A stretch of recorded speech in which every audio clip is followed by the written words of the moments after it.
How's it going, everybody? Welcome back to another week of Rivals League of Legends gameplay. We are in week 5, the final week before playoffs.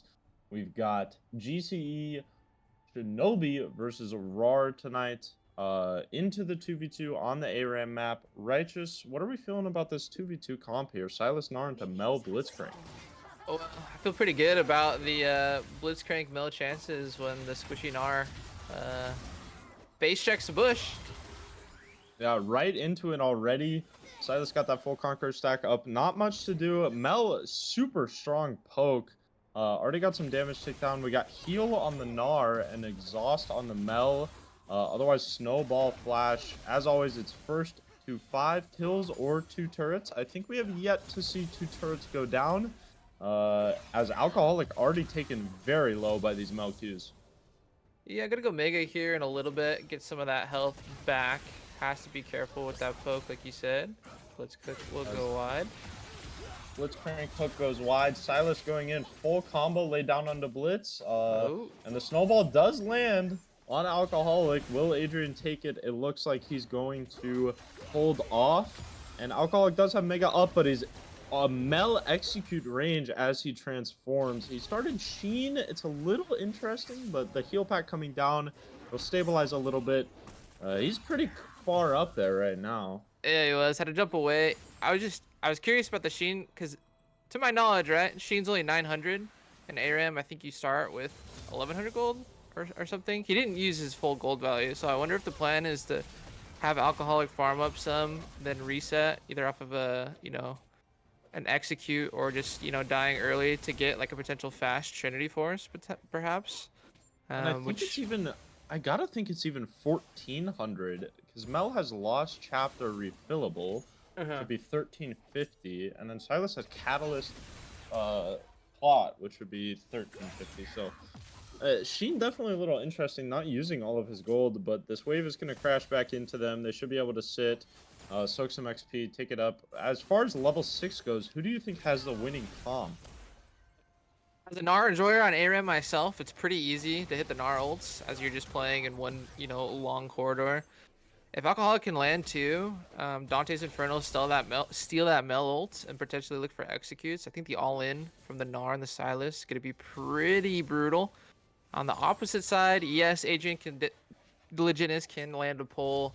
You can get some poke out with Mel, but it's just a lot of short burst trades that they're looking for. If they get into an all-in situation, it's definitely going Silas Gnar's way.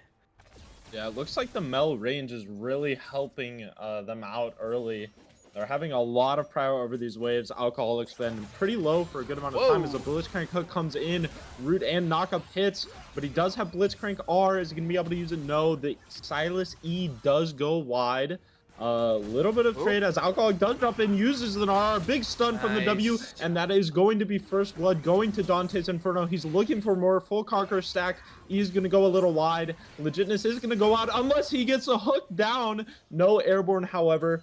So both sides of Alcoholic and Dante's Inferno will live.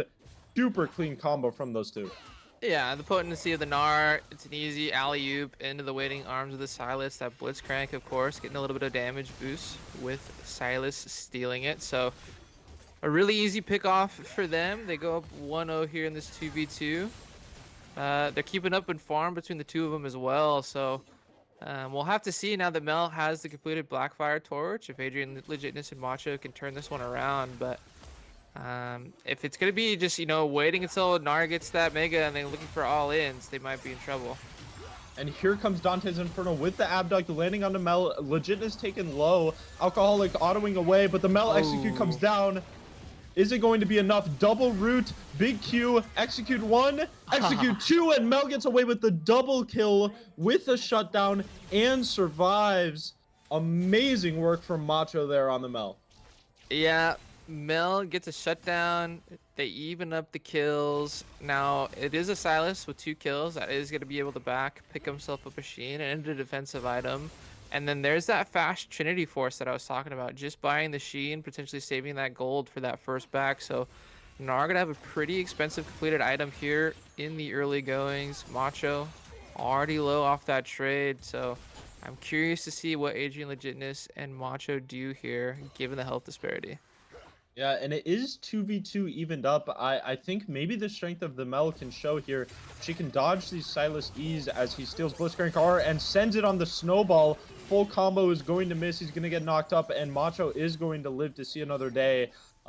If Dante's Infernos can land these combos onto Mel when that W is down, then, I mean, they should be able to take this 3-2 and maybe not even lose very much HP. But I think the strength of the Mel is being able to sit back and just use her range and maybe hold on to some health here. Unfortunately, did have to burn that flash as we see Alcoholic get queued in. Nothing really going on there. You got to be careful when pulling in that Mega Gnar because that's closing the gap for an all-in potential as we see Inferno goes in. Dante's just going to get rid of the Blitzcrank R to put some damage down as Macho's ult is not going to be enough. Adrian does use the snowball to go in. Cannot find anything further. Alcoholic taken extremely low. Does have that health pack. Gonna get that solo as Silas. Very, very healthy here. I like Silas adaptation.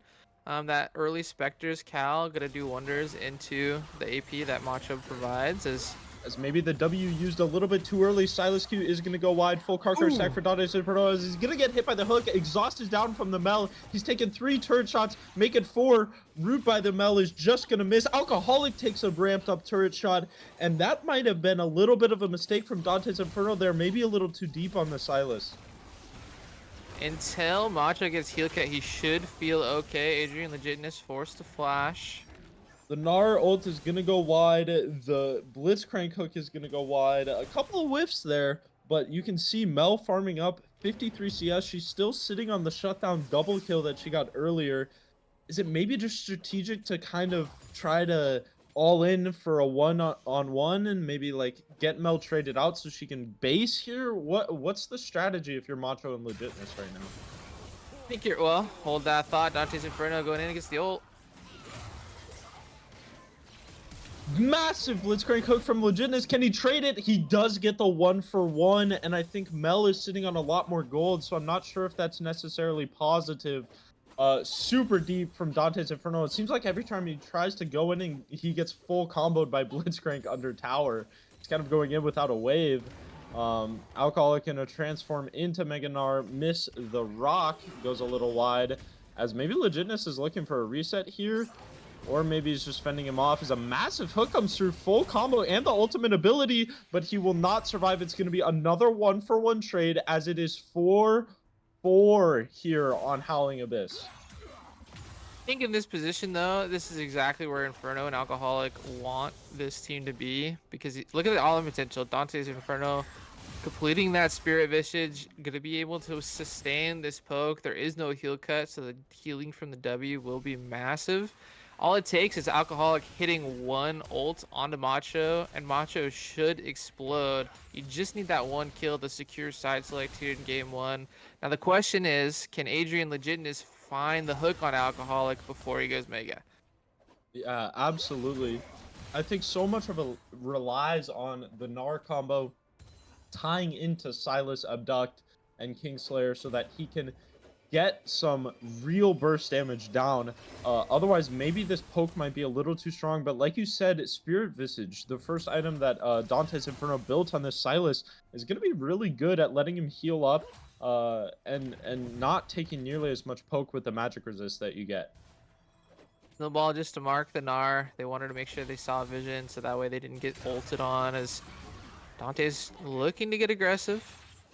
Won't be able to find that Chain of Corruption. Q goes a little bit wide. So Inferno has the Mel ults for that potential execute if they land that full combo. But like you said previously, Macho on this Mel just playing so far back, basically baiting them to fight under tower. And it might just be a coin flip for who gets side selection in game 1.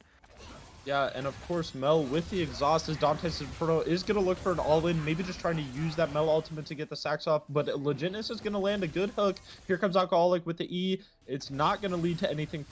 Inferno taken down to about half HP here, as Macho doesn't really lose much for that trade. Is it a little too aggressive from the Silas to be going this hard, or do they need to find something righteous?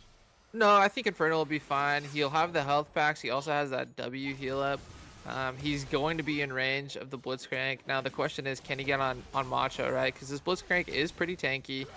They're stacking up that Thimble Winter, going an AP item as well for that burst with the ult. So it's really going to come down to, does Alcoholic go down first or will it be Macho? And of course, you got to play around that mini Gnar.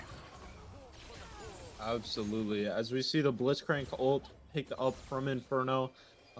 He's got the Conquer, so maybe an extended trade would be good. Alcoholic double jump into the R. Macho Flash is going to come out. Silas combo is going to land. The Blitzcrank stolen R is coming down. They're trading away. Conquer full stack. They're going into for the turret dive, and it's going to be the side of Inferno that is going to get the first kill. This one is unfortunately not going to matter, and Shinobi is going to win the 2v2 for side selection. Interesting. Yeah, we saw the all-in potential, right? Even under the tower, once Mel didn't have that flash, just being able to space once the Gnar and the Silas was on top of her.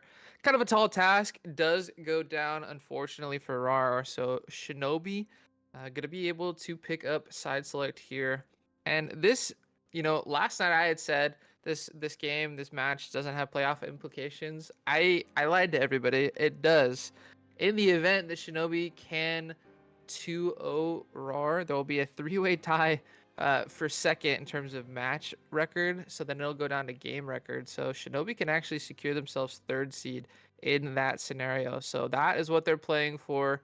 Rawr has safely knotted up second seed, so we'll have to see if Shinobi can make some magic happen here tonight. Yeah, absolutely. Like I said, I'm Tech. I'm joined by Righteous in the booth here tonight. We're excited to be with you all night. We'll be taking you through these games as we're getting into the first draft here now.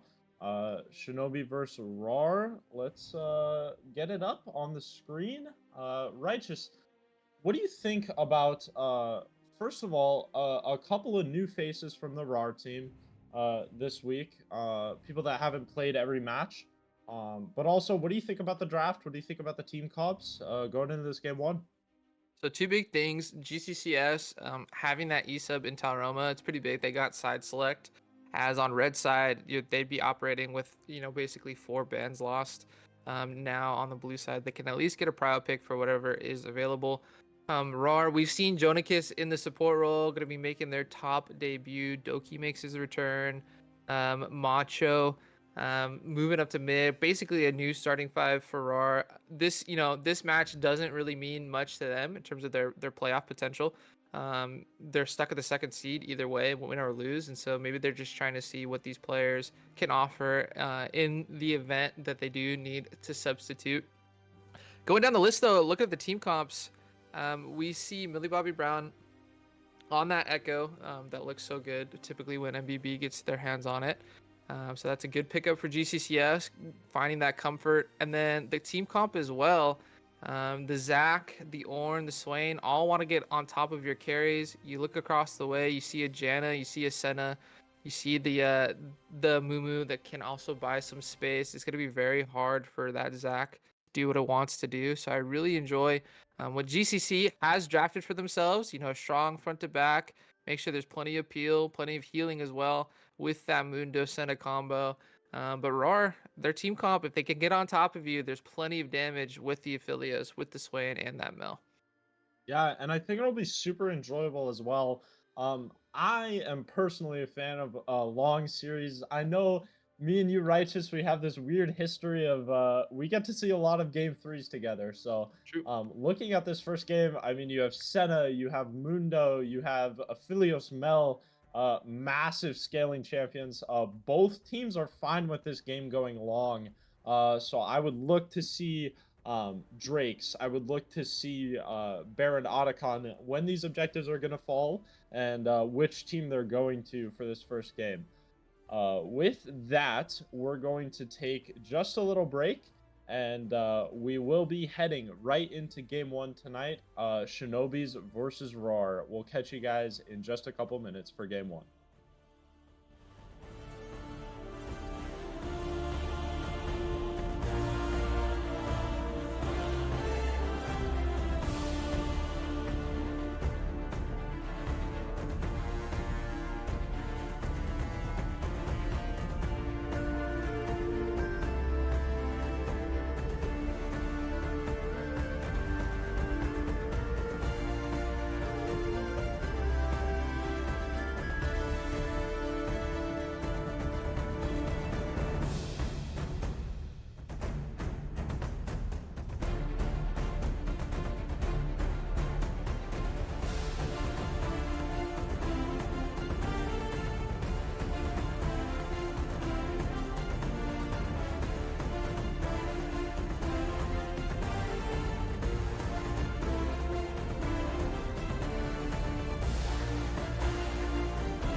Welcome back, everybody. We are straight into game one as both teams take the rift.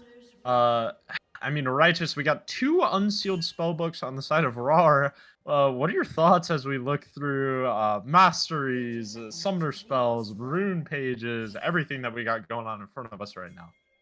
It looks like we have a lane swap perhaps between Stank and Jonakis. It's probably going to be Aphelios top, which if you're the Dr. Mundo, it could go one of two ways. If this Aphelios can space you, which having ghosts is going to be pretty easy, you're not going to have a fun time. But if you can get on top of an Aphelios before it gets going, you're going to have a lot of kill potential on the side lane. So we'll have to keep track of that one. The unsealed spellbook for Ornn makes a lot of sense, especially if it's going to be Jonakis mid, just because having access to extra combat summoner spells or potentially another smite to play around objectives would be very nice. And yeah, just looking at Rawr's comp, pretty short ranged outside of the Aphelios and the Mel. They really just are meatball comp. They want the Zac, they want the Ornn, they want the Swain to get on top of carries and just, kind of wreak havoc that way. A lot more stock standard when you look at GCCS's side. Pretty straightforward front to back. Millie Bobby Brown on the assassin. Good to look for the Aphelios and the Mel with some potential flanking opportunities. But outside of that, I mean, summoner spells, everything should be pretty standard. As bot lane getting really low. Yeah, the Janna's Senna poke is obviously going to be something pretty difficult to deal with in these early stages. Mel Swain, super scaling bot lane. Janna, of course, a really strong laner as we see Stank hit level 2 and get a nice trade on Mundo. So much is going on in this game. We have Aphelios top. We have Swain support with Mel APC. It's just a absolute cesspool of decisions. But that's kind of one of the most fun things about Rivals League, in my opinion, is we get these just fun out-of-pocket games with multiple elos, and they're all kind of just going at it, which tends to be really, really enjoyable. Any game with Doki in it is always going to be out of pocket. I do like the adaptation. He's going to take Summoner Spellbook, so won't be stuck on the Smite and the TP for forever. Maybe we'll see him actually take Flash to get some engages. I like this adaptation though from Rawr, right? Like you see the trouble Millie Bobby Brown has in dealing with the tank in the early goings of it. It's only gonna get worse as long as Jonakis plays safely and is able to get some of those tank items through. Potentially, you can also just swap back the Aphelios because the Aphelios could deal with the melee Echo once he gets a surviving item or two, potentially like a BT rush. Maybe that's why he's not in that lane. As we see some massive CC fall down on the side of Shinobi, but the Mumukyu is going to land. Doki may be in trouble. The passive is going to bail him out, but will it save him completely? Macho taking some space to make sure that Doki can come back. Dante's Inferno may be caught out by Swain, but looks like he's going to survive as a really big trade coming down in the bot lane as both junglers finish their clear. Doki losing passive now is maybe a little bit stuck, but it looks like he's going to escape safely. The flash coming in from Millie Bobby Brown, very, very aggressive onto this Swain Mel, but nothing going to come of it.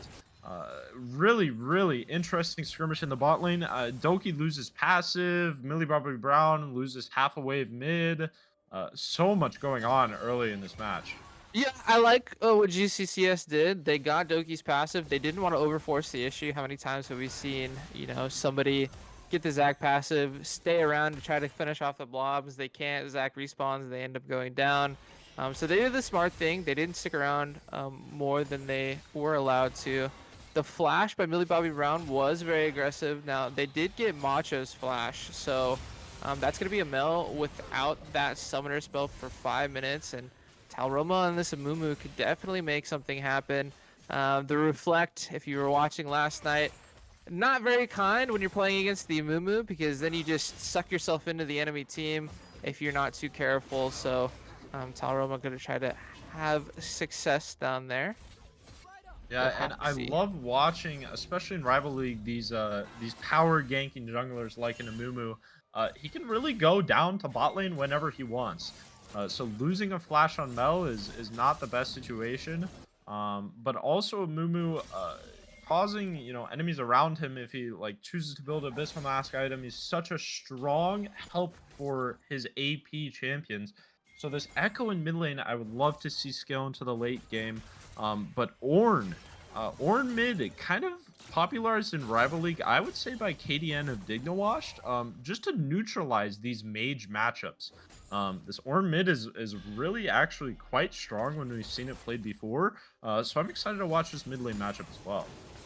Stank has to be careful. Does have some nice guns. As Stank looking to fight, Alcoholic is going to have to pop the ultimate ability and the ghost. Stank is going to look to finish him off. That is first blood going to the Philios, but will he fall to Tauroma? Tauroma level 5, but can still get it done. As we see Rawr trading that play topside for a dragon. I would say a kill over to a Philios and a Drake. For 1 kill for a Mumu, I gotta think that play is going Rawr's way for sure. Yeah, definitely.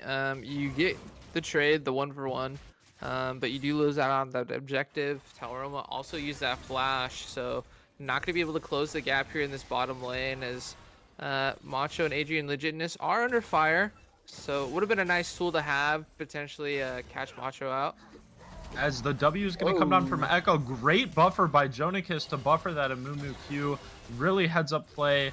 We see Doki walking out of the bot lane. No vision for the side of Shinobi as the Zac is going to be able to find his way behind. The jump comes in. It's going to go wide. Doki misses absolutely everything. It's a horror gank. But could possibly they find something? Dante's Inferno is going to have to flash out of the Swain. But I mean, a nightmare as Millie Bobby Brown, no flash, is gonna land a 3-man W. The Janet Q is massive. He is ignited, but he has the ultimate ability to get him out, and that is a fantastic play from the Shinobi mid laner. Yeah, great roam, landing that 3-man stun, making it look easy. You know, it got a little scary. Shinobi, as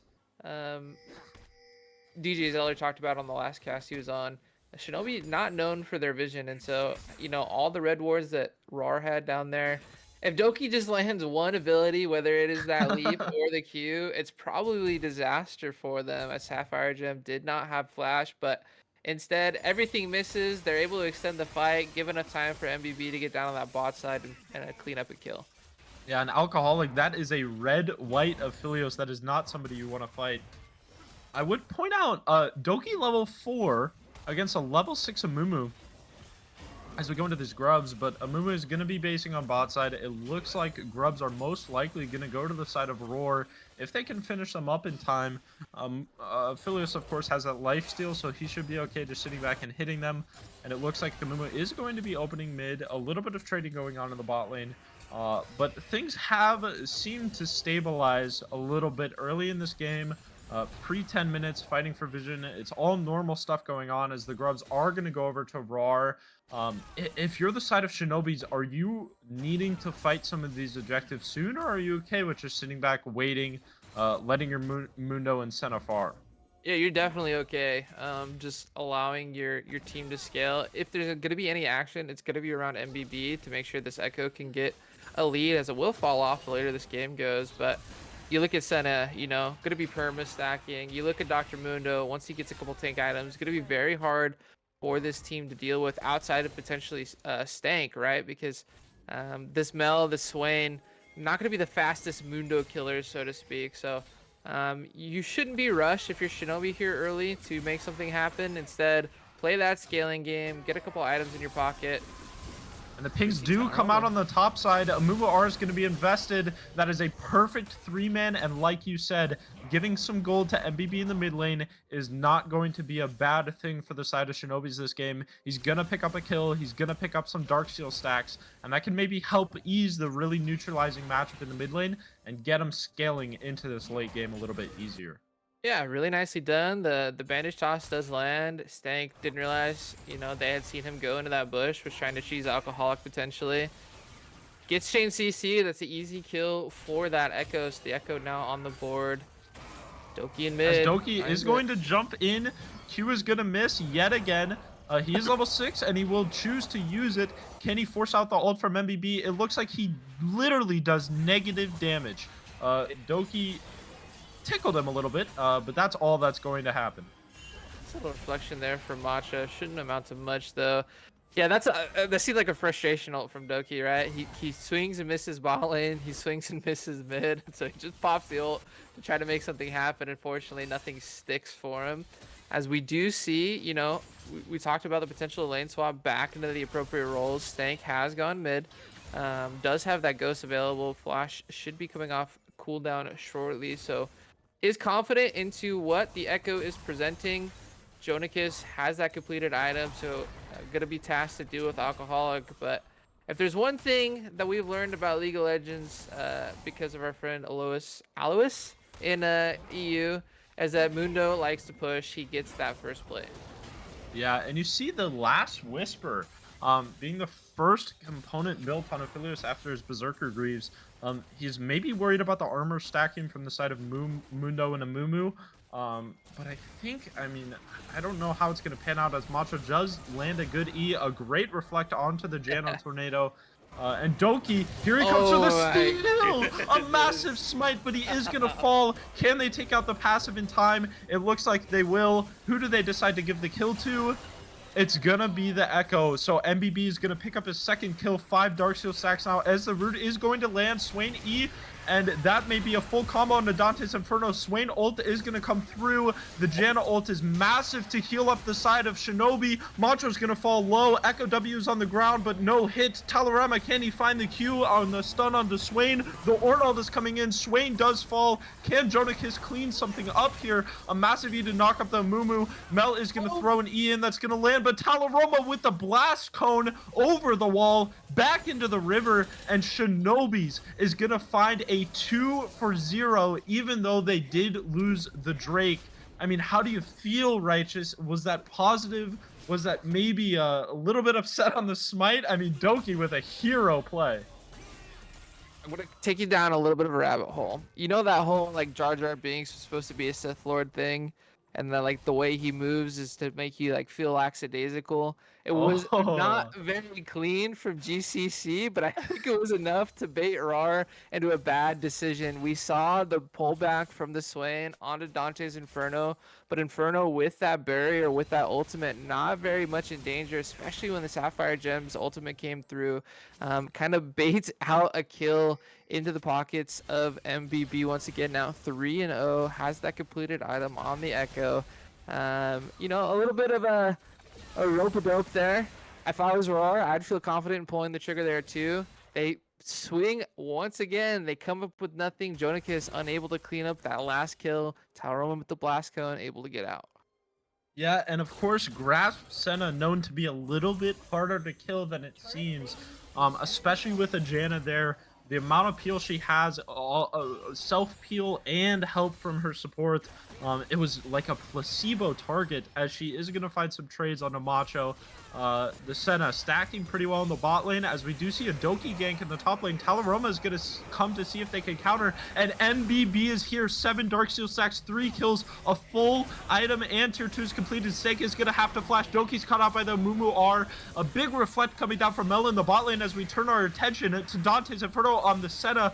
Legitness coming in with his Swain R. His abilities are going to land, but can they finish him off? Macho is too low, and Dante's Inferno is going to pick up a kill. You have a 2-0 Senna. You have a 4-0 Echo. It just seems like Rawr is maybe getting strangled everywhere on the map, as maybe Legitness can find one. No, the Janna self-peel is going to come through, and it looks like everyone is going to survive. And Swain is going to flash. A big grass proc coming through.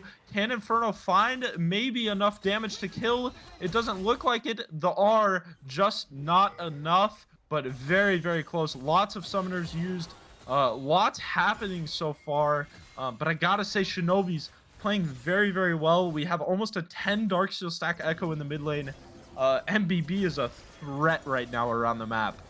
Yeah, and Shinobi playing this comp very, very well on the top side of the map. You know, Alcoholic's so tanky. That was a Aphelios that did not have a completed item, so was able to buy some time. MBB and Talaroma once again go up to the top side, get a kill into the Echo's pockets. And on the bottom side of the map, we saw the power of the Senna and the Janna, right? Once again, Adrian Legitness finds that E, finds that root pullback, but they can't stick on top of these carries. Sapphire Gem with a nice ultimate, buys space, makes it so that the Swain can't get as much ult usage as he would like, because As Doki might be just caught goes out here, down. he can't channel his jump in time. He tries to start the Herald with both of his teammates on the mid wave. That's just not gonna happen, Doki. There are 3 people from the enemy team right in front of you. That's gonna be Herald right over to Shinobi's. We have a 0-3 Zach on the side of Rawr. Yeah, I mean, it goes, for bad to worse for Doki. Now 0-3, doing the Leandri Zac build. Potentially might have been a better look with Tank, because Stank, we see that early Mortal Reminder. Going to be doing a lot of damage in the 1v1 against Mundo. I wouldn't be surprised if Stank actually picked up the shield breaking item as well. He's going to be like the only person that could use it into a comp that does have a Janna, that does have a Swain, or Senna. So we will have to watch that build, but it just seems like every time Rawr tries to make a play or pull a trigger, GCCS has the ultimate counter, the ultimate response, and they're up big because of it. Yeah, and I would love to point out Doki, prior to starting the Herald solo, switched to Exhaust Ignite, so didn't even have Smite in his pocket. As a jungler, what's going through your mind starting an objective with no smite and no teammates in the vicinity? It's that gif with the clapping monkey. That's all that Doki was thinking right there. Just forgot he didn't have smite because he was trying to make a play on top side probably. On the bot side, though, gonna jump right over Echo. Millie Bobby Brown coming in. Can he get anything done? It doesn't look like it. Doki comes in with a massive jump into the full team. He's gonna get wiped. His passive is maybe gonna fall. The Janna ult is gonna heal up the rest of the team. Jonikis is on the front line. Alcoholic had TP'd in. The Mumo R is massive, but Jonikis doesn't have enough health. Mundo is pushing, and that's gonna be Drake right over to Shinobi's. 12-1. Rawr is getting beat down so far. Yeah, I mean, if the call was to play for Dragon, Stank should have been top. I think Stank made the correct play, getting that first tower for Rawr. They really shouldn't have fought over this Dragon. They weren't in a position to. They had already secured themselves 2 dragons, so they had a few to give. Instead, they lose the Dragon, they lose 4, and this gold lead already about 4,000 in favor of Shinobi. It's quickly approaching like insurmountable at this point. MBB 5-0-4, 10 seals on the Dark Seal. I just you gotta question the decision making when it comes to Doki and Rawr here. Yeah, I think like Doki, some of these plays, this is reportable stuff if it happens to you in solo queue. But like, especially when we're in the voice comms, I would just think if he's calling for something, either his team is just saying no or they're just not going with him. And so it ends up being a lot of just solo Zach jumping in, as the mid lane matchup is going to come down to some trading. Inferno's W is going to miss, as well as the Mel E. Just a little fun being had, a little pokes thrown at each other. We have a 0-0-9 Janna, we have a 3-0 Senna, we have a 5-0 Echo, a 2-0 Amumu. I mean, is it almost just too much for Rawr, or do they have a way back into this game with 2 Drakes, 3 Grubs? Can they find an alley to get back in? They definitely have a way, right? Like, you look at their comp, all that really needs to land is, a good Ornn ultimate, or Doki, finding a multiple man engage. But Stank has to be present at these team fights. You're not going to be able to deal with the healing that a Mundo has, that a Senna has, that a Janna has without that heal cut. And so far, Stank's the only one that has picked up a heal cutting item. Yeah, I mean, I'm shocked to not see an Oblivion Orb on the side of Mel or Swain yet. Yeah, especially with the Swain. 2-1-3 Mundo. Yeah, it feels like Swain would probably be the better bet if he can get on top of people, with that ultimate. It would just be constantly proccing. Like, once again, it just comes down to questionable decision making. Starting a Herald with no smite, going in 4v1 while Stank, is on the top side of the map.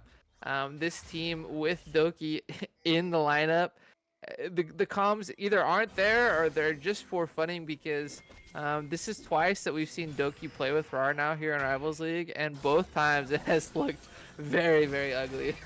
Yeah, and I will mention he started the game with TP Smite. We have yet to see a Doki TP.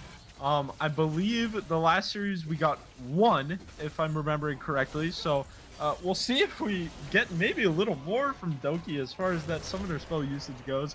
I know Rawr is confidently in our 2 seed no matter what happens tonight. But you got to think with them playing like this is a massive difference from the early week Rawr that we saw. Obviously, after the Tyler Durden controversy, a lot kind of fell out of place.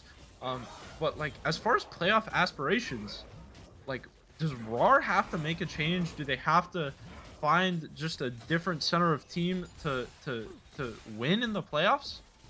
I'm pretty confident this is not going to be the roster you see in playoffs. I'm pretty sure that Cry is going to be permanently playing for this team in playoffs.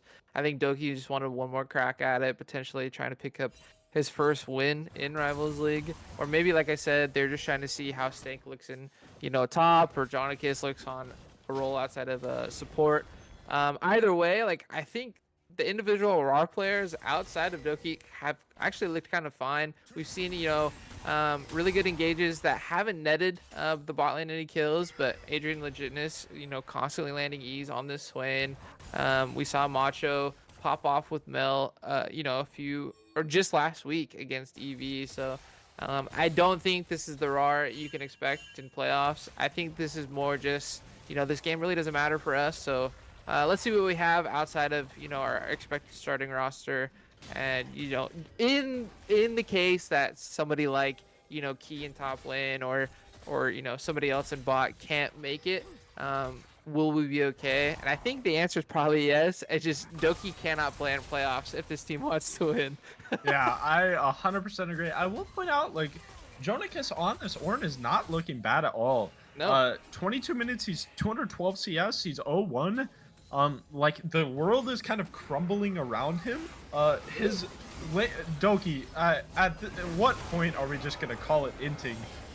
Like he full combos in, uses his R. He's hit with a massive Amumu R from Talaroma. Legitness is gonna pop Swainy. Alcoholic comes in with the TP. There is going to be a TP behind from Aphelios. The stake is here, but can he make anything happen? The Melar comes down. It's actually looking like not a terrible fight until Alcoholic on the Mundo is here. Push, push, push, and Jonikis is gonna be the last one to fall. It's gonna be a clean ace for Shinobi's. Double kill for the Mundo, his second of the game, and that's gonna be Drake secured. It's just too early yet again from Doki's going in without a team, and it's massive from Amumu as well. The big R, big combos. It's starting to fall. The Amumu ult in the choke with Dante's Inferno laying that Sentinel ultimate over the top was very, very clean.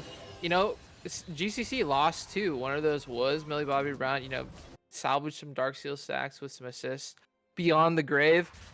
There's just one problem. If you're gonna fight into this team comp as Rawr, you have to make sure that Senna and Janna are the ones being taken out first. That wasn't the case, and while it did look good for a little bit, Senna and Janna were able to free fire, extend this fight. And if Senna gets left at the end of the fight with full HP, you're probably not gonna win. Yeah, and like usually when you see a Zac in a comp, you kind of think like, okay, this is a engaged champion, a champion that can go in and put some CC down. But it's really not the case in this comp. You have to look for the Ornn Swain engage to pull that front line forward so that then the Zac, the Aphelios, the Mel can get onto the back line and try to find Senna or Janna. This Janna is massive as Doki. We're going for just a scuttle we can't have. Doki no passive. He's gonna fall. Talaroma is gonna secure the kill. More Senna stacks. I mean, we have a 2-item Senna. Echo moving toward maybe Shadow Flame or Deathcap. Mato's gonna have to flash. Legitness is running away from Amundo. Half HP now just from 2 abilities. Is it maybe mounting to just be... I know we said, 5 minutes ago, it's not too much. It's not too much. Rawr can come back. As Baron starts up here, Do they have a way back into this game, or is it just a little too far gone? I mean, it's getting too far gone now. There is a scenario where if Rawr can make this last 40 minutes, you do have an Ornn, you do have a Swain, as we see Swain go down. Yeah, Alcoholic is absolutely massive on the Mundo. He's not going to be tagged by any CC. The Mo Reflect is going to come in. Jodicus with a massive R, but he has no damage to follow. A Mumu R onto Doki. Aphelios is here, but can he do anything? Senna ult is big. He does take down MBB, but everybody else from the side of Shinobi is going to survive that Senna damage. 2 items, 5-0-12. She's got a Janna keeping her alive. It's looking to be maybe game, as Shinobi is going to secure this Baron at 25 minutes. Like I said, if they can make this game last close to an hour, then yeah, you can scale up with the Swain, with the Mel, with the Ornn, with that Aphelios. It's just the pace that they're playing, they're not allowing themselves to do that. They keep trying to fight, and while they successfully do fight, they're never winning them, especially when facing down, you know, a 7,000 gold deficit here 26 minutes in.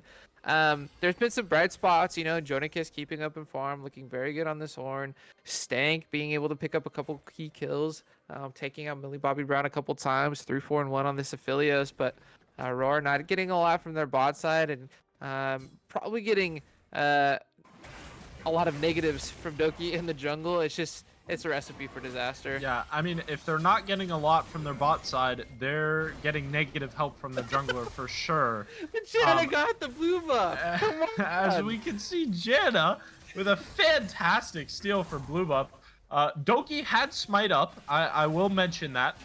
His 1200 true damage smite was available. He just chose not to use it, as Macho's going to be hit. That Amumu Q is a death seal with Senna right in the proximity. 3 item Senna. Alcoholic is pushing in the top lane. This game is starting to crumble, as maybe we see a little Mundo turret dive, and not quite, possibly on this wave. But just scrappy all around the map. Legitness is going to be caught out with Talarama's Q and R. Alcoholic is going to take the turret on the top side. Stank is here. Can he make something happen? Alcoholic pops the R. He has no ghost. The Jodicus R is going to land. Can he turn? He's finding something. The Senna R is going to come through for the shield. Is Stank going to be able to fall? Maybe not, as he spaces well. Jodicus survives, flashes the Talarama Mumu Q. Doki is back with his passive. But is it too much to handle? The Bara buff minions are coming into the base. They're being completely swarmed. 3 inhibitors are down here at 27 minutes. Alcoholic is going to start hitting the turrets. And here comes the damage. Can we find a dive? Alcoholic taking turret aggro. The Janna R is going to keep him alive. Both turrets have been destroyed, as here comes Doki with the big dive in.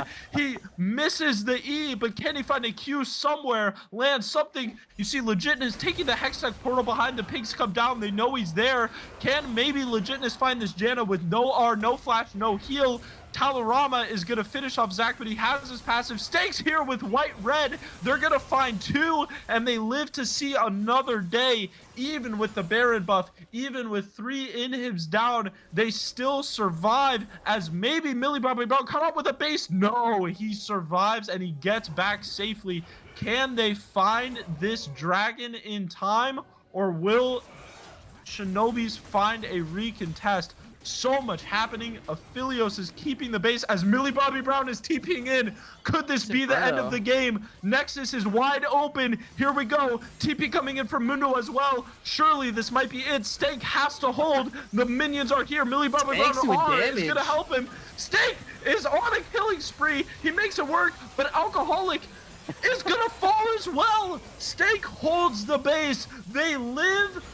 Yet again, both TPs are down from the side of Shinobi's. Unbelievable performance from Aphelios. Yeah, Stank has known for his Aphelios, kind of a Aphelios OTP, as Adrian just forced to pop the ultimate. Doki is going to come in, the airborne is going to land. Can Doki finish him off? Does he have enough damage? Talarama, his QR is going to help Dante's Inferno take out this Zac. He's healing up, but not healing yet enough. It's a 0-8 Zac from the side of Rawr. It looks like maybe now the Hextech can finally be secured. Jonicus just throwing an R in there, seeing what he can do. That is going to be soul point falling to Shinobi's. One more Drake for that Hextech soul. They're sitting on 3 Hextech dragons as we see Jonicus pinging that Baron, spawning in 150. I think they're even gonna play for soul at this point, as much as, you know, a 4 Hextech dragon stacked up soul would be fun. Really all they need is Baron to end. There are no more towers for the side of Rawr. Maybe the Baron is just what they need to be able to close this game out. They got a little over eager, you know, with the double TP play, trying to make that backdoor work, but Stank said no. So the smart play for GCC here is just to secure themselves Baron and then walk in, double super minions from all sides, and look for a clean end. Well, and I will say we have Ornn items coming through. So the Ornn Masterwork Mortal Reminder on the Aphelios, the Masterwork Rylai's on the Swain, those are 1k value per item. So a level 17 Aphelios with Conqueror, 4 items. He's going to be a really hard 80 carry to deal with if Talarama can't find some CC onto that Aphelios. It's gonna come down to one team fight as we see Vision being controlled by Shinobi. They're pushing in these waves. Doki's on bot side with TP, but we see level 17 Mundo, level 16 Senna. These are some really heavy hitters from the side of Shinobi right now. Yeah, I was looking at the gold. It's actually Stank that's keeping his keeping his team in the game, as we saw, you know, with that Nexus defense. He's the only one that has a gold lead over his counterpart.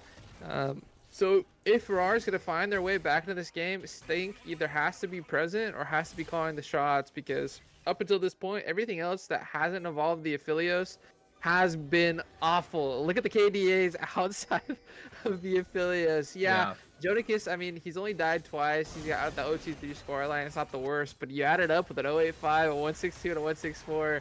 Your team's not doing much to help this Aphelios' cause. Absolutely. But I mean, Stank has white red as we go into Baron. Baron is going to fall. Alcoholic walking in with no passive is going to get hit by some CC. It's all about Stank. Can he space? Can he get damage down? He's standing in the backline now as Alcoholic is going to pop some abilities, tank some of the damage. I don't know if they ever kill this Mundo when he has R up, but we're going to have to find out. Waves to clear in the base. The Nexus turrets have respawned. Stank still sitting on white-red guns as the Baron minions crawl toward the mid-inhib. Millie Bobby Brown gonna start hitting that inhibitor. We have all of the R's up. We have some summoner spells alive. Doki's gonna engage onto Alcoholic. Nothing coming from it. Doki's taking half down HP. Legitness putting some poke down as Alcoholic's gonna hit this inhibitor. All 3 inhibs have fallen for the second time this game. Stank, here he comes with white-red. Massive damage falling down. The redemption from Jana is gonna land. Alcoholic is gonna be forced to use his ultimate ability, but Millie Bobby Brown in on Legitness. Swain is caught out, and Swain is dead. Jonicus hits only MBB with his ultimate. The fist pump coming through. That might not be the emote you want to use right now, as the massive Amumuar is going to land. All 4 caught out from Talaroma, and this might be the end. Dante's Inferno putting down the damage. MBB, the ultimate's going to keep him alive. Double root, and the Nexus has fallen. 33 minutes, the game is over, and game 1 over to the side of Shinobi's. You know, for Shinobi, congratulations picking up that win, obviously. But for Rawr, everybody outside of Doki, the fact that they made that game last almost 34 minutes is kind of incredible. Despite actively being trolled by their jungler, it felt like. You know, there was some bright spots. Stank looked very good on the Aphelios. Not going to be able to play that again, unfortunately, with our Rivals League draft system. Jonicus on that Ornn was doing his job. It's just that, you know, the bot lane struggled and Doki was doing Doki things. So Shinobi, they pick up a win despite using that E-sub. I believe in game 2, I'm still thinking to be able to come back. So no more ban losses for Shinobi, and they got all the momentum in the world to make magic happen and pick up a 2-0 here. Yeah, and I mean, Stank, I gotta think maybe if he was on that Aphelios in bot lane, those 2v2s could have been a little better. He was like playing Aphelios top. It's not the worst. but he didn't have any help on his top side. He was just a lone 80 carry with really no jungle support. So it felt like he was out to dry a little bit in that mid early game. But Righteous, I mean, a lot going on this first game. But let's look at the highlights. Who do you have for your first game MVP to start us off tonight? Doki's 4 teammates for sticking around and not just leaving the org after that one. I would say Millie Bobby Brown did a lot. Him and Talaroma able to connect. You see the power of the Jung middle duo, right? Especially when they play around Vision, making repeated plays both on top side and on bot. Got his hands on the Echo. As we've seen, he typically does well on that champion. Tonight was no exception. 12-3 and 8. Plenty of bright spots to go around for GCC as compared to what Rawr got cooking. Dante's Inferno with the Sapphire Gem. That was a potent combo that Jen and Santa. You could lean towards that side, but I just feel like the playmaking from MBB early game set up a lot of the team's success there in the later portions. Yeah, he was awesome around the map. He was finding two-man plays with Talaroma, coordinating on the bot side, top side. He played really, really well. For this second game, we're going to take a look at the draft here shortly as we get that pulled up.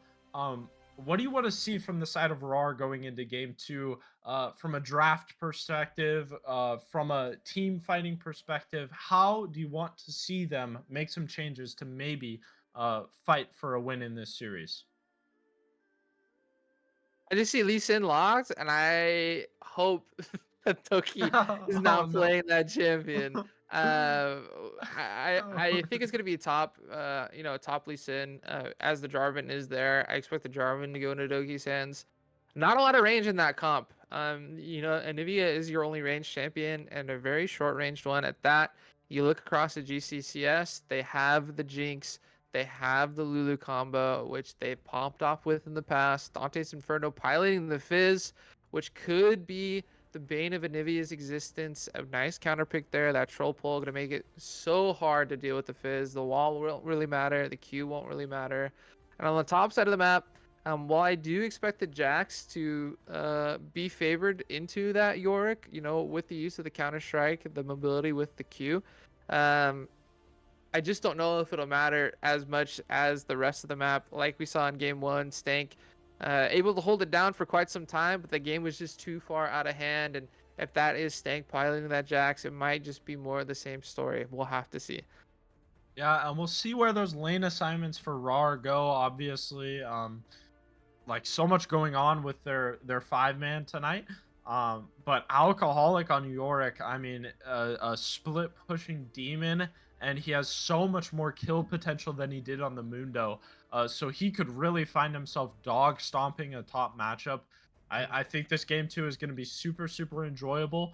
Stick around. We're going to take a couple minutes here, and we'll be right back in for Rivals League tonight. Game 2, Rawr versus Shinobis. Stick around.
And welcome back right into game two.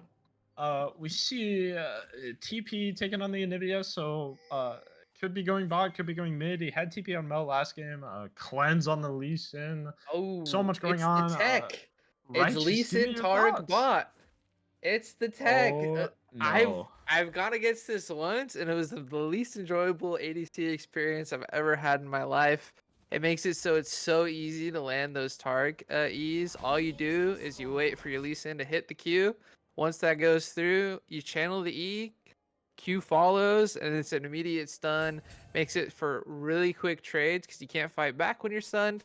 The Lee Sin just W's away after a quick trade, which is why he's taking that electrocute, and it is not fun if you're not ready for it. So we'll have to see if they can pull it off. It is a very fun bot lane combo. If it gets behind though, it's pretty giga useless. So they really got to get ahead here. And I mean, I don't know if it's an act of God or what has come upon Doki, but he doesn't have TP. He is running Smite Ignite like a semi-normal human. I mean, could we see some legitimate Doki gameplay in this match? This is what he used to run back in like the 2018 days before he switched to the Smite. He's definitely comfortable on it. We'll have to see if it actually gets used.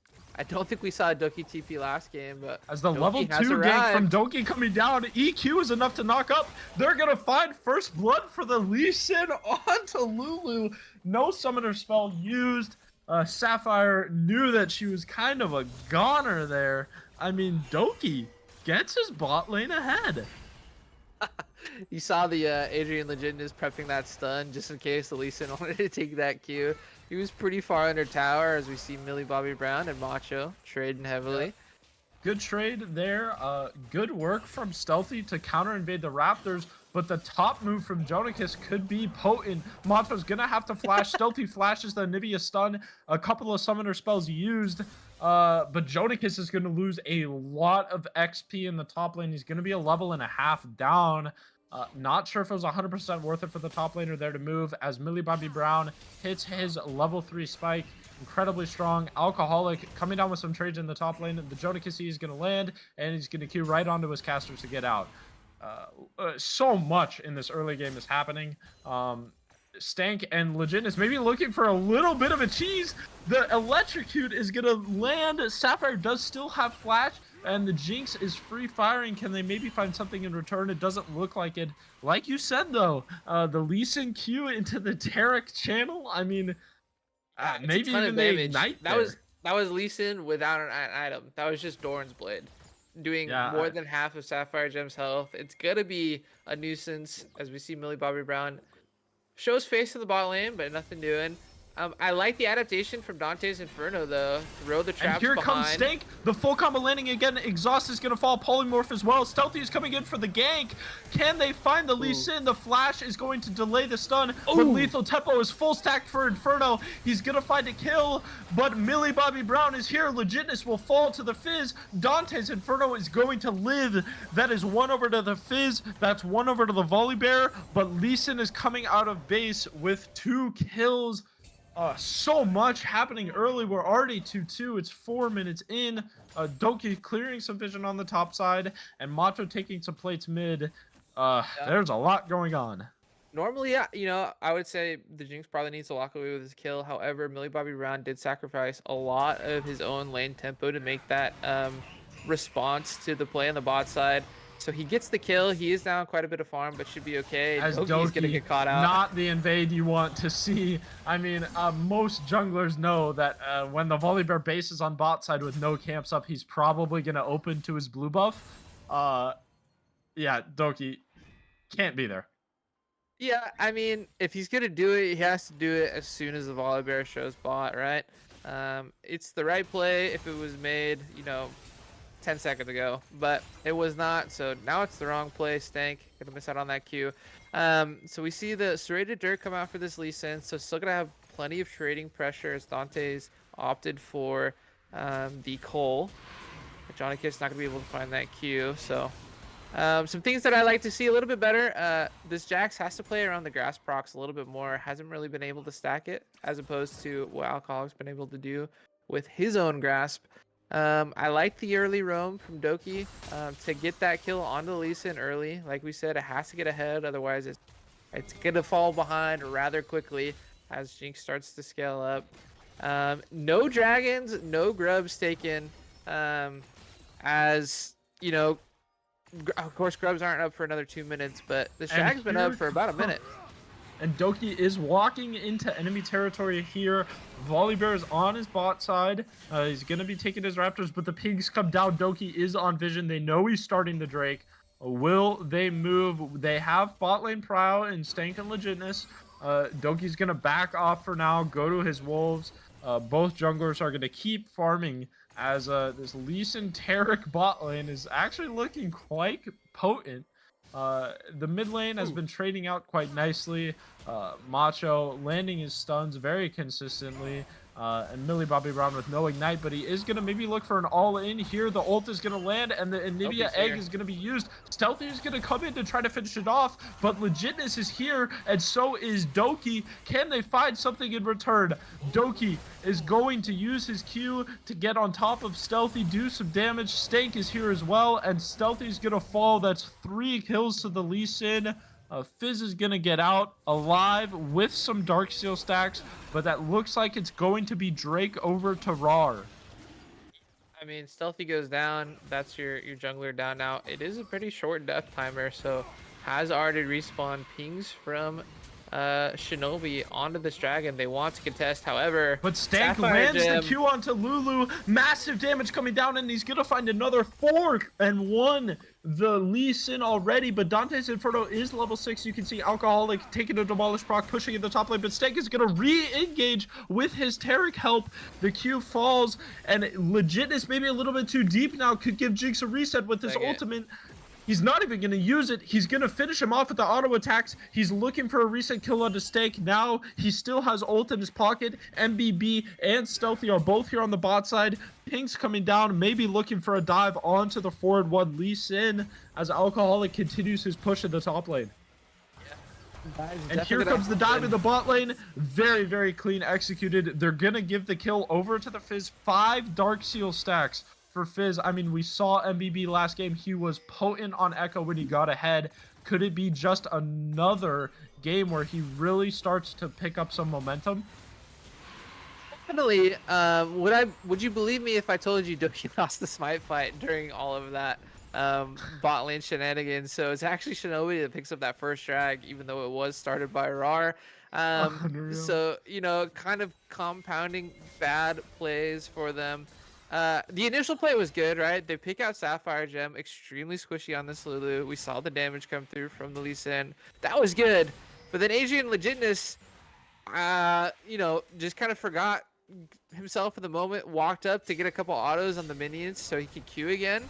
That just made it really easy for Dante's Inferno to get a kill. And once that happened, you know, the train came off the rails. We saw that bot lane dive really easy when he could turn off the tower.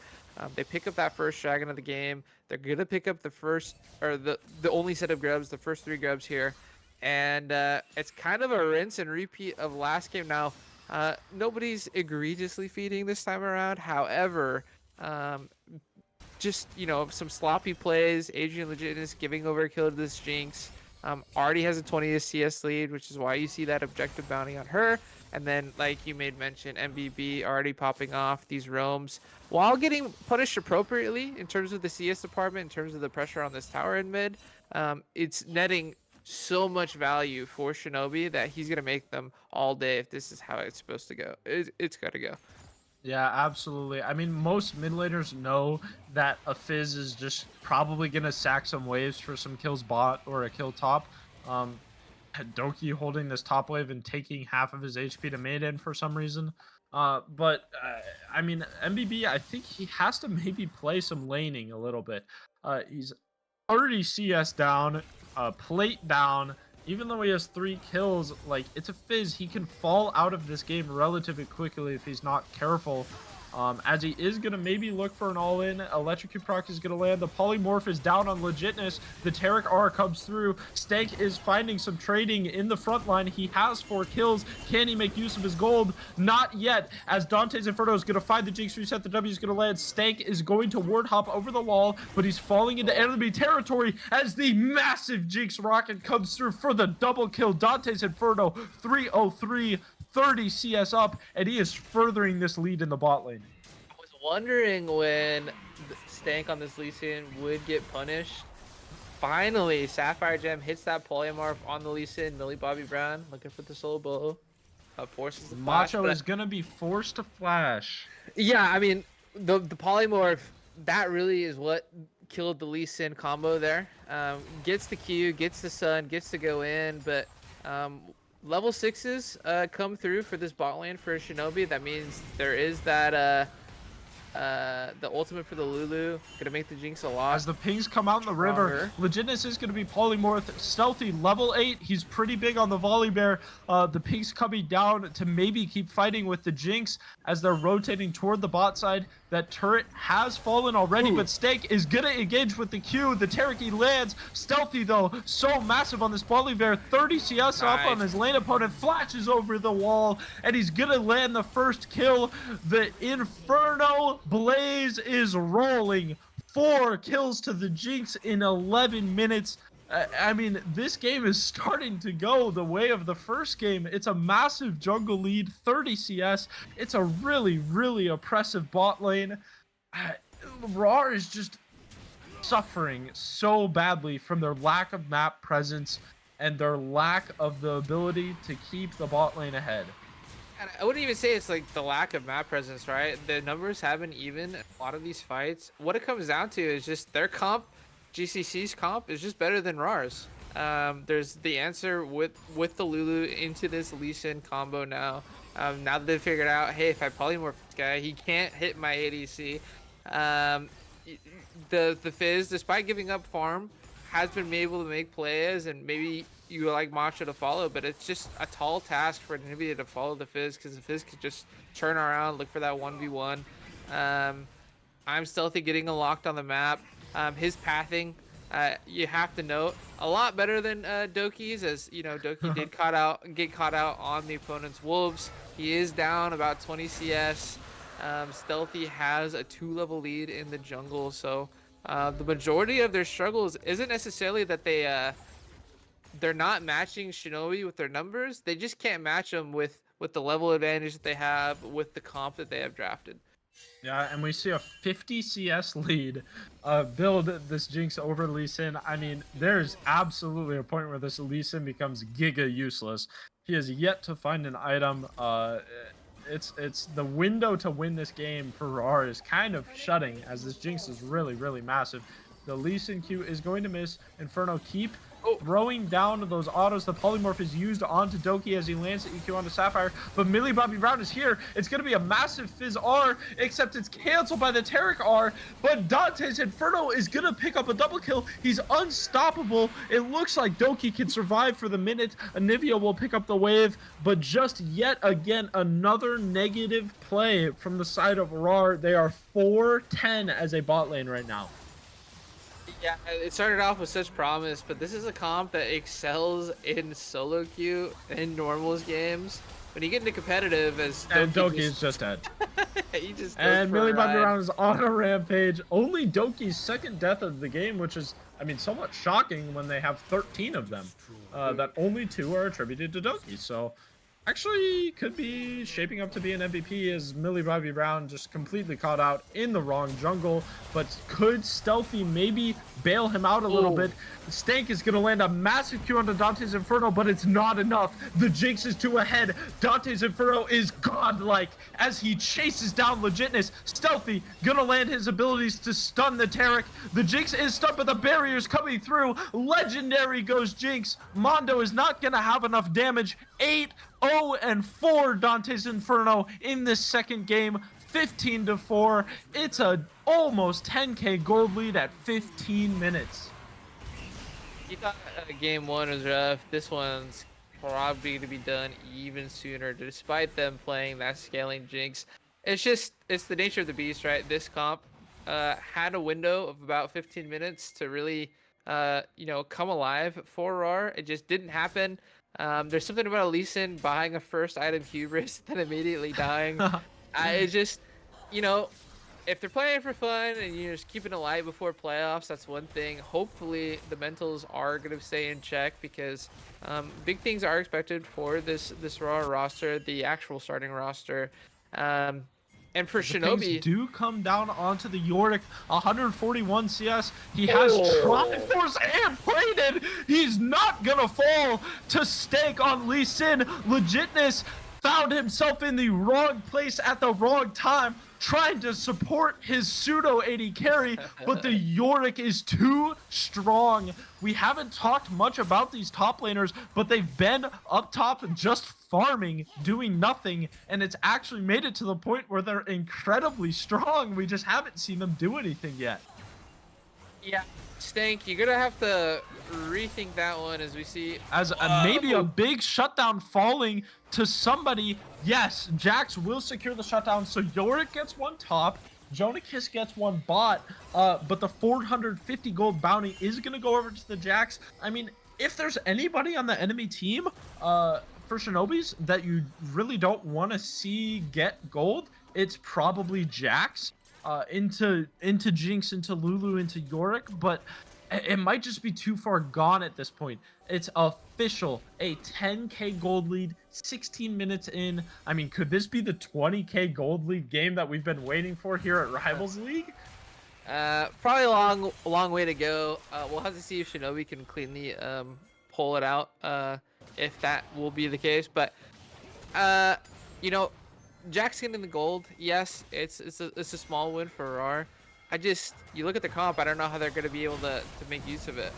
Stealthy is going to land the stun onto Legitness. The Terracar is not going to come in time. Stank is caught out. It's a 1v4, and it's a double kill for Jinx. Legendary as can be. 10-0 so far on IE, marching down the mid lane. They might just end this game with the Herald. We're 17 minutes in. Jax is sitting in the top rush. Doki is taking his grop for some reason. Somebody get some help. Our base is about to crumble. Macho finding some damage, but not nearly enough. He's just a 0-1 Anivia. There's nothing he can do as the Taric is gonna fall. Stank is gonna all in onto a Fizz with E, and he's absolutely deleted in the backline. Infernos keeps his legendary status. The Herald's gonna crash onto the Nexus. This could be a sub 20-minute game, folks. Stealthy gonna R onto the turret, trying to take it down quickly. No one from the side of Shinobis is gonna die this time. Jonikis is coming in. Some all chats are coming, but it looks like this may be the game. Inferno stays legendary. Jonikis finds a kill onto the Lulu, but it's all too late. The Jinx double kill, and the game is sealed at 18 minutes. Unbelievable performance from Shinobis in this game, or maybe just a terrible one from the side of Rawr tonight. More towards the latter. I mean, yes, Shinobi did punish appropriately. They had the better comp. They played well. Rawr, you could definitely tell, probably for fun in the all chat at the end there. Stank saying, "Don't end. Let us give you more kills for the leaderboard." If I'm the other teams in the league, I'm a little bit upset because there is an all-star team to be voted upon, MVPs to be had. So this is gonna be a nice stat padding performance for Shinobi indeed. They pick up a 2-0 win, and with that win, it's actually going to be them leapfrogging the Patriots for third seed in playoffs because they will have a better game score. So we will see this exact same matchup, Shinobi versus Rawr, in round 1 of the playoffs. Dinowash going to be taking on the Patriots in the 1-4 matchup. I mean, I can break down this game. But at the end of the day, it was Rawr having some fun and Shinobi working on their game, trying to improve to make a playoff push. For sure. And I mean, it really has to be inspiring, though, from the side of Shinobis. Like, even if you're facing a team that's maybe a little for fun, maybe not taking it as serious, for your AD carry to go 0 deaths, playing that well in bot lane, farming that well, I mean, it's absolutely a bright spot for a team that hasn't had too many bright spots so far this season. So for them to have the exact same matchup going into playoffs, granted, possibly a different roster, possibly a team maybe taking it a little more serious, but I still think it's almost certainly a morale boost for the side of Shinobi so far. Definitely. I mean, this is a team that was struggling. They kind of lost their footing after a hot start. It was, I believe, 2 straight weeks of losses, or three. No, definitely two. 2 straight weeks of losses. They pick up a win here. So building some momentum heading into playoffs. You could argue like maybe it's not the greatest momentum we had, as it's kind of like an inflated win, so to speak. I think they could tell that Rawr wasn't taking it with the utmost seriousness. But it is a win nonetheless. And for a team that, I got to talk to Salroma. They said if they missed playoffs, something was wrong. They get the 3rd seed, and now that they're in, anything is possible. They'll have time to prep. They just got a game against Rawr. Probably not going to be the same players, but they know what to expect with a bunch of game film. So who knows? Maybe in the playoffs and a best of 5 series, Shinobi can once again come out on top. We'll just have to see. Yeah, definitely excited to see these teams play again. Just a reminder, we are now out of the regular season. After the last regular season game streamed tomorrow night, we will be straight into playoffs. Rivals League has been amazing so far, and the playoffs are going to be just that, if not better. So excited for that content to come. It's right here on Rivals.org on Twitch. Be sure to follow, be sure to stick around for that playoffs content. After this short break, we'll be coming back for our MVP. You'll be able to vote on that in the Twitch chat, and we'll see who you guys vote for MVP tonight. And then hopefully we'll see an interview from the side of Shinobis, get to ask some questions, get into the locker room, so to speak. All of that right after we come back.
Welcome back, everybody, to the Rivals League post game. It was Shinobi versus Rawr tonight.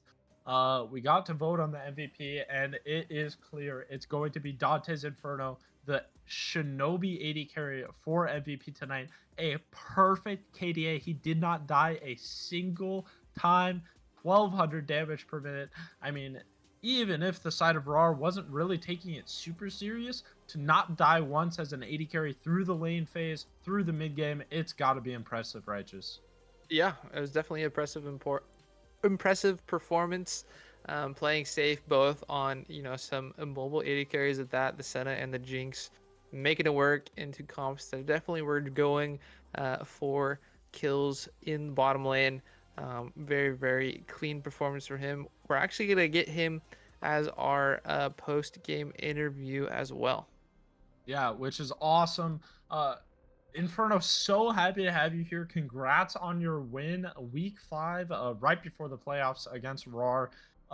Talk me through these 2 games. You didn't die a single time. How did it feel to go out and just perform exactly how you feel like you should as an 80 carry and lead your team to a 2-0 series win? Yeah, no, feels really, really good. Obviously, kind of just doing my thing as ADCs do. I actually forgot that I thought I died the first game, but I guess I did not, huh? I guess not. Yeah, perfect KDA. I mean, do you still feel like you were like playing the lane phase well, targeted, or do you think you were just like completely gliding through the entire game? 100%. I mean, 100% gliding. I mean, they obviously weren't playing probably as they usually would during, they're going to be in the playoffs. But so yeah, but both laning phases and mid game just felt super easy. Well, obviously my team is they do the things.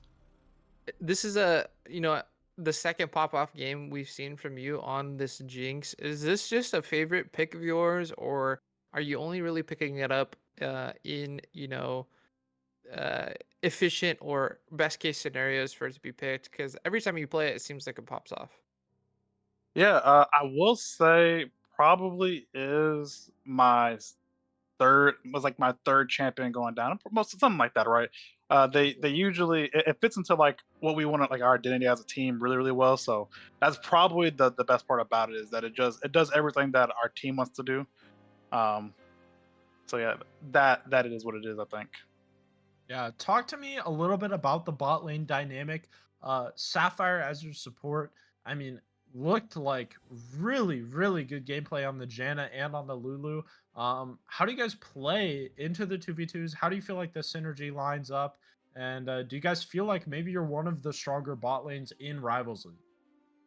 Yeah, I mean, probably if I had to say synergy wise, we're like, I mean, ever since we started, I think we just started playing for this split right whenever the kind of rivals, probably like a week or two before rivals started, and since we started playing again, the initial time has been just like as if we're on the same page. I don't like we've been playing forever together.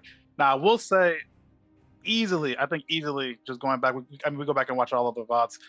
I think we smashed nearly every other 2v2 for the most part. At least the early game. Um, every single time it feels like, in my opinion. So I would say we're probably the best spot lane. Yeah. So with that 2-0 win over Rawr, they're actually gonna be your opponents in the playoffs. They slotted at the 2 seed. You leapfrog the Patriots to get that 3rd seed. Um, you avoid Digna Wash, but you're gonna have a rematch with Rawr, so to speak. I don't imagine it's gonna be the same players. Is there anything you can glean off of this series against them, or are you prepping as if they're gonna be playing, totally different in playoffs? Yeah, I think it's smart to just prep as if they're going to be playing totally different. The biggest things, right, is just that we just the big thing you kind of look at it to see if there's anything they were doing specifically. Like for example, the support in the mid laner didn't seem like they. I mean, it seemed like they were playing like relatively champions that are could be used in this kind of end of the meta and whatnot. So I think that's pretty much or the top laner as well. I think the top laner also played like they played Jax the second game, and I forgot the first game, but really those are the ones that we kind of focus on. I think the like the Lee Sin, never want to see it, but it was pretty fun to play against. That's awesome. Yeah. So, I mean, Really, really great performance. We appreciate you coming on for the interview. Uh, Congrats again, and we're so excited to watch you in playoffs. Thanks so much, Dante Zafferto. Of course. Thank you, guys. Well, guys, I mean, righteous, here we are. Week 5 of Rivals League is coming to a close. We have one more match, and then we're into playoffs. I mean, what an unbelievable first split, unbelievable first regular season. We have had some absolute bangers. So much fun to be in the Discord, the locker room talk, the camaraderie between the teams. Just take me through so far, like week 1 through 5. Like, what an amazing experience. Yeah, it's been a blast. There's been some funny things that happen along the way, some really good gameplay as well. I've really enjoyed how competitive this league has been. Outside of SEAL Team 8, who had a rough split, everybody was in playoff contention up until the very end. We saw that play-in match basically between the Patriots and EV. So playoffs kind of started 1 week early, if you look at it that way. I imagine playoffs, we're probably gonna get a couple 4-game, potentially even some 5-game series, which will be very interesting to watch, considering the fact that there will be so many champions banned at that point. So it'll add a new dynamic that we haven't seen in the regular season. But I expect the competitiveness to remain regardless. It's gonna be fun. Yeah, I mean, 5-game fearless Iron Man. It's gonna be so much fun to watch in playoffs. Thank you guys so much for joining us for another week of Rivals League. We got one more match tomorrow night. Follow us on Instagram, Twitter, TikTok, YouTube. Stay up with the content and get ready for playoffs because it's gonna be amazing. That was another night of Rivals League. I was Tech. That was Righteous. Thanks again, guys. Have a great night, and we'll see you next time.